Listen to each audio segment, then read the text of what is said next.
Hi. അപ്പോൾ നമ്മളൊരു 25K ആകുമ്പോൾ ഒരു ഗീവ് അവേ നടത്തുന്നതിനെ കുറിച്ചിട്ട് പറഞ്ഞിട്ടുണ്ടായിരുന്നു. ഗീവ് അവേ നമുക്ക് അപ്പോൾ നടത്താം. ഇതിപ്പോൾ ഞാൻ ഈ റൂമും വെട്ട് കഷ്ണങ്ങൾ, തുണികൾ അങ്ങനെ എല്ലാം ഒന്ന് വൃത്തിയാക്കുന്ന സമയത്ത് കുറച്ച് ഡ്രസ്സുകൾ ഞാൻ മാറ്റി വെച്ചിട്ടുണ്ട്. ഡ്രസ്സെന്ന് പറഞ്ഞിട്ടുണ്ടെങ്കിൽ ഞാൻ സ്റ്റിച്ച് ചെയ്തിട്ടുള്ളതാണ്. ഞാൻ ഒരു തവണയൊക്കെ ഇട്ടിട്ടുണ്ടാവും, ഒരു തവണയൊക്കെ തന്നെ ഇട്ടിട്ടുണ്ടാവുള്ളൂ. ഞാനിനി അതെന്തായാലും ഇടാനും പോകുന്നില്ല. പിന്നെ 1-2 കിഡ്സിന് വേണ്ടിയിട്ടും സ്റ്റിച്ച് ചെയ്തിട്ട് അത് പിന്നെ എനിക്ക് കൊടുക്കാൻ പറ്റാതെയായിട്ട് എടുത്തു വെച്ചിട്ടുള്ളതുണ്ടായിരുന്നു. കൊടുക്കാൻ പറ്റാതെ എടുത്ത് വെച്ചിട്ടുണ്ടെങ്കിൽ ഓർഡർ ഇട്ടിട്ട് ചെയ്തതല്ല, ഞാൻ വെറുതെ ചെയ്ത് കൊടുക്കാൻ വേണ്ടിയിട്ട് സ്റ്റിച്ച് ചെയ്തിട്ടുള്ളതാണ്. അപ്പോൾ അങ്ങനെ ഞാൻ എടുത്തു വെച്ചിട്ടുണ്ടായിരുന്നു.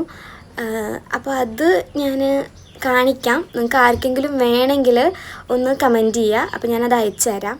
അപ്പോൾ ഞാൻ പറഞ്ഞിട്ടുള്ള ആ ഒരു ഡ്രസ്സ് ഈ ഒരു ഗൗണിനെ കുറിച്ചിട്ടാണ്. പിന്നെ 2 ഉള്ളത് കിഡ്സിൻ്റെയാണ്, അത് ഞാൻ പിന്നെ കാണിക്കാം. അപ്പോൾ ഈ ഒരു ഗൗണ് ഇവിടെ ഹാൻഡ് വർക്ക് വരുന്നുണ്ട്. ഇവിടെ ചെറുതായിട്ട് പ്ലീറ്റ്സിൻ്റെ ഒരു പരിപാടിയുണ്ട്. പിന്നെ 3/4 സ്ലീവാണ്. ഏകദേശം ഒരു 55 ഇഞ്ചസോളം ലെങ്ത്ത് വരുന്നുണ്ട്. പിന്നെ ക്രേപ്പ് ലൈനിങ് ആണ് കൊടുത്തിട്ടുള്ളത്. സെയിം കളറിൽ തന്നെ ക്രേപ്പ് ലൈനിങ് കൊടുത്തിട്ടുണ്ട്. പിന്നെ ബാക്കിൽ അഡ്ജസ്റ്റ് ചെയ്യാൻ വേണ്ടിയിട്ട് ഒരു ടൈ ഉണ്ട്. ഏകദേശം ഒരു മീഡിയം സൈസാണ് വരുന്നത്.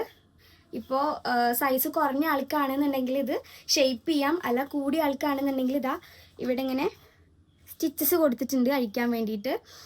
അപ്പോൾ ആർക്കെങ്കിലും ഈ ഒരു ഡ്രസ്സ് വേണമെന്നുണ്ടെങ്കിൽ ഈ ഒരു വീഡിയോൻ്റെ താഴെ ഒന്ന് കമൻറ്റ് ചെയ്യുക. അപ്പോൾ അവർക്ക് ഞാനിത് അയച്ചു തരാം. അപ്പോൾ മറ്റേ വീഡിയോസായിട്ട് ഞാൻ അടുത്ത തവണ വരാം. ബൈ.